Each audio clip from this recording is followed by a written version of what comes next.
Bonjour à tous, aujourd'hui c'est spécifiquement comme promis une séance de récupération active et d'étirement. Alors on va commencer par la séance d'étirement.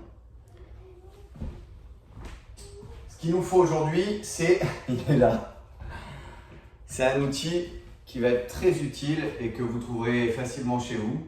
On part du principe qu'on est confiné chez nous, on n'a pas d'outil, on n'a pas de boule, on n'a pas de rouleau. Aujourd'hui ce qu'on va utiliser c'est un balai pour pouvoir faire travailler tout ce qui est récupération active de tout le corps et on va commencer donc par les cuisses et les mollets.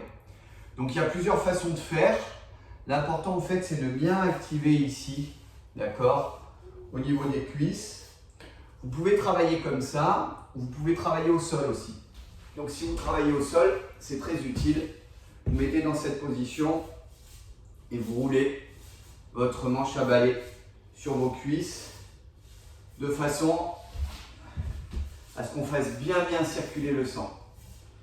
Une fois qu'on a fait ça, on va passer aux ischios comme ça. Alors si vous avez un rouleau, vous connaissez l'exercice, vous posez le rouleau au sol et vous roulez dessus. Et les mollets. Alors, chaque exercice comme ça d'activation, c'est un exercice qui doit durer à peu près 1 minute par membre. Et c'est très utile pour pouvoir justement activer tout ce qui est masse sanguine, pour pouvoir oxygéner et réactiver un peu ce corps qui a vachement souffert pendant une semaine avec nous. Ensuite, on va travailler principalement des mouvements amples.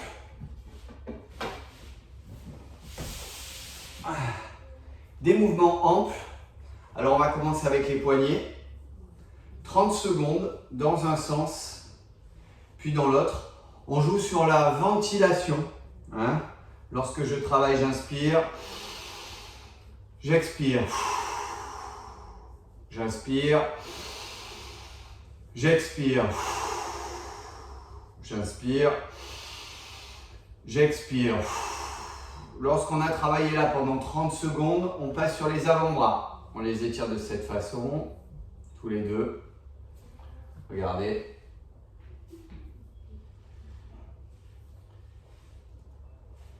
On les mobilise.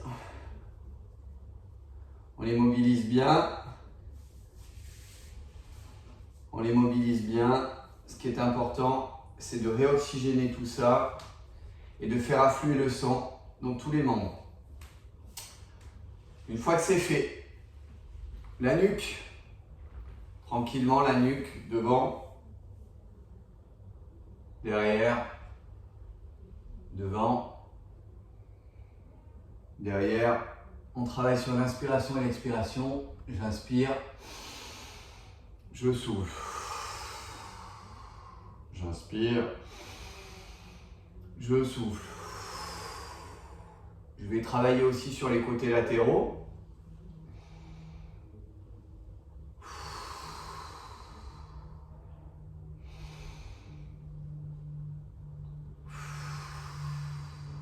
Et ça pendant 30 secondes. Une fois que c'est fait, on va bien libérer les bras, tranquillement.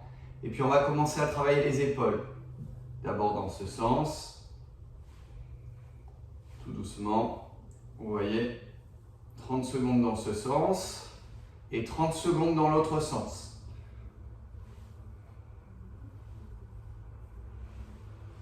Une fois qu'on a fait 30 secondes comme ça, on va bien activer les bras, d'accord? Alors ce qui est important, c'est de jouer sur l'amplitude. Allez, bien les bras, comme ça.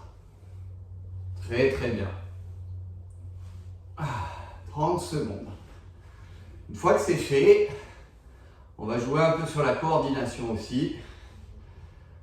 On se relâche. La main gauche, elle part devant. La main droite, elle part derrière. Et on monte comme ça. Et on monte comme ça. Allez, on active bien. On monte comme ça. Je Je recule un peu, comme ça vous voyez bien. On monte comme ça. Et lorsqu'on arrive en haut, on va redescendre de l'autre côté. C'est un mouvement très connu des nageurs. Et ça marche dans les deux sens. Bras droit devant. Bras gauche derrière. En même temps, on monte, on monte, on monte, on rejoint en haut, hop, et on tombe. Hop, et on tombe. Hop, et on tombe. Et hop, et hop, et hop. Ce qui est important, c'est de vraiment jouer sur l'amplitude, énormément. Ok, on souffle un peu, on récupère. On est bien chaud là, on est bien activé. Ensuite, on va travailler sur tout ce qui est l'ouverture. Ok? Donc, ce qui est important, c'est de se mettre en position de fente, ici comme ça. De tendre le bras gauche, genou gauche. De venir chercher ici et d'envoyer derrière en soufflant. Pendant 6 secondes. Cet exercice, il va vous permettre de pouvoir bien étirer la chaîne postérieure et surtout le psoas, ici, qui a été énormément mobilisé cette semaine. Je tends le bras ici, je croise, je tourne et je souffle. 2, 3, 4, 5, 6. On profite que le soleil se lève pour se mettre dans cette position et vous montrer. Regardez, en position de fente, je croise ici. Toujours du même côté et je vais derrière.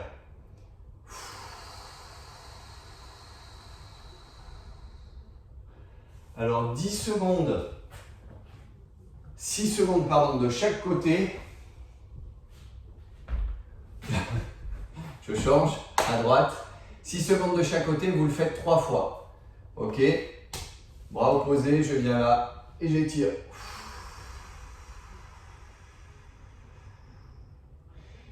C'est un exercice qui ressemble un peu à celui-là. Celui où vous êtes posé sur le sol, vous tendez une jambe, vous venez chercher ici, vous croisez là et vous partez derrière. Mais en plus, sur cet exercice-là, vous travaillez les pyramidaux. Et les pyramidaux, on va les travailler tout à l'heure. Une fois que c'est fait, la même chose que l'on a fait avec le haut du corps, on va le faire avec le bas du corps. On va reprendre notre balai, parce que vous allez vous rendre compte qu'on a besoin d'un peu d'équilibre. Le manche suffit, hein, pas besoin de garder la brosse. Et on va faire un travail de balancier, 20 répétitions de chaque jambe, de façon à pouvoir bien activer, bien oxygéner et bien envoyer le sang dans les jambes. Comme ça, une jambe, l'autre jambe, si vous avez le courage, vous gardez le même côté.